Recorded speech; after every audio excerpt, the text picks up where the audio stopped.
Miss হবে না আপনার পছন্দের টিভি শো। দেখুন জি5 অ্যাপে একদম ফ্রি। তুমি সত্যি আমাকে নতুন করে ভরসা দিলে লাভলি। দাদা আসছে, তুই আটকো। রাজ উত্তর দাও।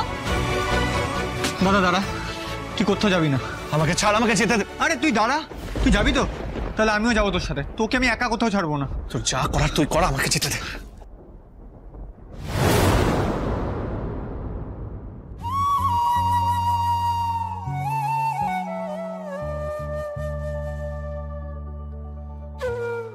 আবার চোখের জল ফেলছো কেন তুমি? একদম কান্নাকাটি নয়।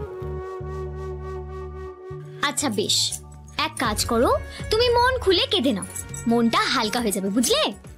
হবে না লাভলি, আমার মন আর কিছুতেই হালকা হবে না। যতদিন এ বাড়িতে থাকবো তত আরো বেশি করে মনটা ভারী হতে থাকবে। তার থেকে বরং এই বাড়ি ছেড়ে আবার চলে যাওয়াটাই ভালো। বরাবর আমি রাজের ভালো চেয়ে এসেছি, সবসময় ভেবেছি কি করলে আমার রাজের ভালো হবে। কিছুতেও সেটা বোঝে না, আজ বুঝতেই পারছে না। ওই বিপাশা ওর ক্ষতি করতে চাইছে, জীবনটা নষ্ট করে দিতে চাইছে। দিদি, দাদা না সহজেই সবাইকে বিশ্বাস করে ফেলে। যে বিপাশাকেও করেছে, ভাবে ভালো বন্ধু হয়। আদৌ তো সেটা নয়, ভালো বন্ধু নয় বিপাশা। কিন্তু দিদি, তুমি সেটা মুখে বলে দাদাকে বিশ্বাস করাতে পারবে না। কিছু একটা হাতে কলমে করে দাদাকে বোঝাতে হবে যে বিপাশা কতটা ক্ষতিকারক। বোঝাবো না কি করে?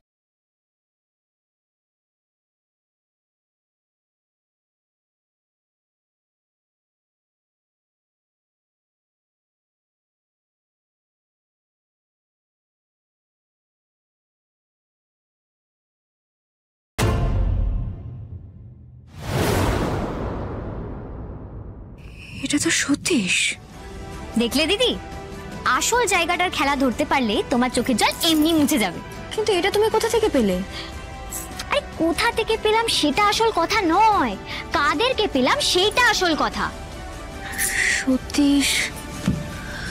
সতীশ আর বিপাশা এরা দুজন একসাথে কি করছে? সেটাই তো আমার প্রশ্ন।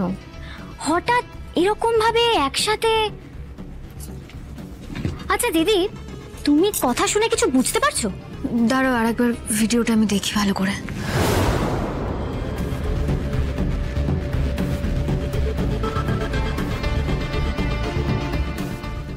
কি বুঝলে দিদি?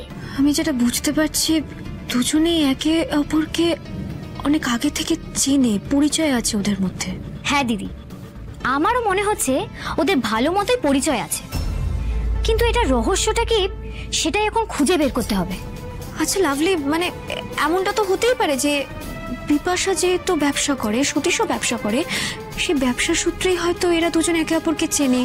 সতীশ আর বিপাশার সম্পর্কটা হয়তো প্রফেশনাল সম্পর্ক। আমি বলতে চাইছি মানে শুধুমাত্র কাজের সম্পর্ক। না না দিদি, আমার মনে হয় না বিষয়টা এত সহজ। নিশ্চয়ই এর পিছনে কোনো গল্প আছে। কাজের সম্পর্ক তো এরকম হয় না।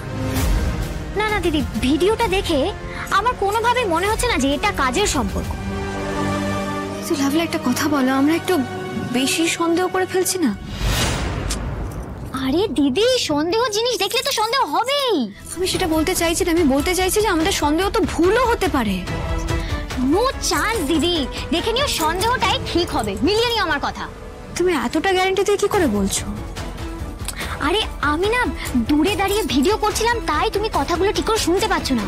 আমি তো ওখানে ছিলাম, আমি পরিষ্কার সবটা শুনেছি। আমি বলছি তোমাকে কি হয়েছে। ওরা না প্রথমে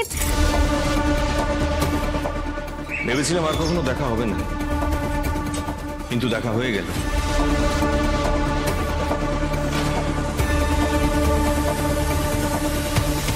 আমাকে প্রশ্ন করার অধিকার তুমি অনেকদিন আগেই হারিয়ে ফেলেছো মিস্টার সতীশ চ্যাটার্জি। কিন্তু মানে এতেও কিছু পরিষ্কার করে বোঝা যাচ্ছে না লাভলি। আরে ধুর বাবা, শুধু না না না না। আরে এইটুকুনি তো বুঝতে পারছো ভিডিওটা দেখে যে ওদের দুজনের যোগাযোগটা এখনকার নয়, অনেক আগেকার। কিন্তু লাভলি আমাকে একটা কথা বলো, শুধুমাত্র একটা ভিডিও দেখে আমাদের সন্দেহের অনুমানটা একদম ঠিক আছে। আপাতত যেটা আমরা হাতে পেয়েছি সেটা নিয়েই এগোনো যাক। जो होगा बाद में देखा जाएगा। কে জানে, সবকিছু কেমন যেন জট পাকিয়ে যাচ্ছে আমার কাছে। জট পাকাচ্ছে যখন, তাহলে কিছু না কিছু তো আছেই। কিন্তু সেই জটটা কি লাভলি, সেটাই তো আমি বুঝতে চাইছি, যেটাই আমি জানতে চাইছি। আরে দিদি, জট পাকানোটাই তো ছাড়াতে হবে, তাহলেই তোরা ধরা পড়বে। আমার মন বলছে এই জটটা ছাড়ালেই দাদার কাছে সবটা পরিষ্কার হয়ে যাবে, আর তোমার কাছে সবটা পরিষ্কার হয়ে যাবে, বুঝলে? লাভলি ধর, যা কিছু আছে তোমার দাদা বুঝে নেবে, আমি এই ব্যাপারে কোনো মাথা ঘামাবো না। আরে তুমি আবার দাদার উপর রাগ করছো? কেন রাগ করবো না বলতে পারো? কেন রাগ করবো না? আজকে দোলের দিনে, একটা উৎসবের দিনে তোমার দাদা কি ব্যবহারটাই না করলো আমার সঙ্গে। দিদি, তুমি এটা কেন বুঝতে পারছো না? তোমাদের দুজনের মধ্যে যা হয়েছে সেটা সম্পূর্ণ একটা ভুল বোঝাবুঝি, আর তার সুযোগ নিচ্ছে ওই বাইরের লোকগুলো। সুযোগ নিচ্ছে, তাই না? আসলে লাভলি তুমি আমাকে, বাড়ির লোক বাইরের লোককে সুযোগ দিচ্ছে, তাই বাইরের লোক সুযোগ নিচ্ছে, ব্যাস এইটুকুই। দিদি, হ্যাঁ দিদি, দাদা ভালো মানুষ, আর তার সরল বিশ্বাসের সুযোগ নিচ্ছে ওই বাইরের লোকগুলো। তুমি বলো না, এত কিছু হওয়ার পর ওই সতীশ বাবু কেন এসেছিল আবার? কেন? আমার ধারণা আবার অশান্তি লাগানোর জন্য। আর সেটা তুমি কেন হতে দেবে দিদি? বাইরের মানুষ এসে তোমাদের দুজনের মধ্যে কলকাঠি নাড়বে আর তোমাদের সংসার ভেঙে দেবে, সেটা তুমি কিভাবে মেনে নেবে দিদি? আর মেনে নেবা মানেই তো হেরে যাওয়া। লাভলি,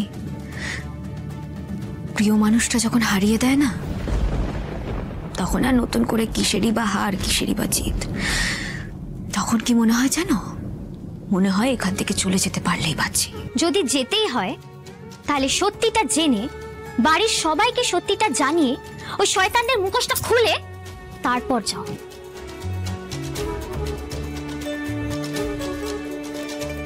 তুমি সত্যি আমাকে নতুন করে ভরসা দিলে লাভলি, মনে জোর দিলে। Thank you Lovely, thank you so much. আমি তোমার পাশে সবসময় আছি দিদি, সবসময়।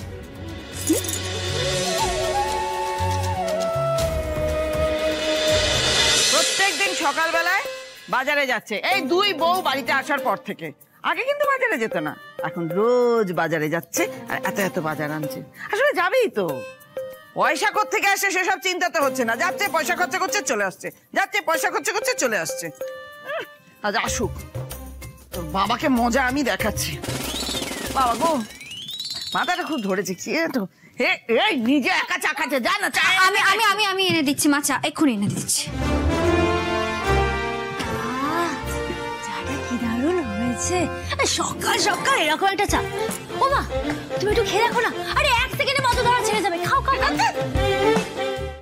জি5 ডাউনলোড করুন আর সব এপিসোড দেখুন একদম ফ্রি।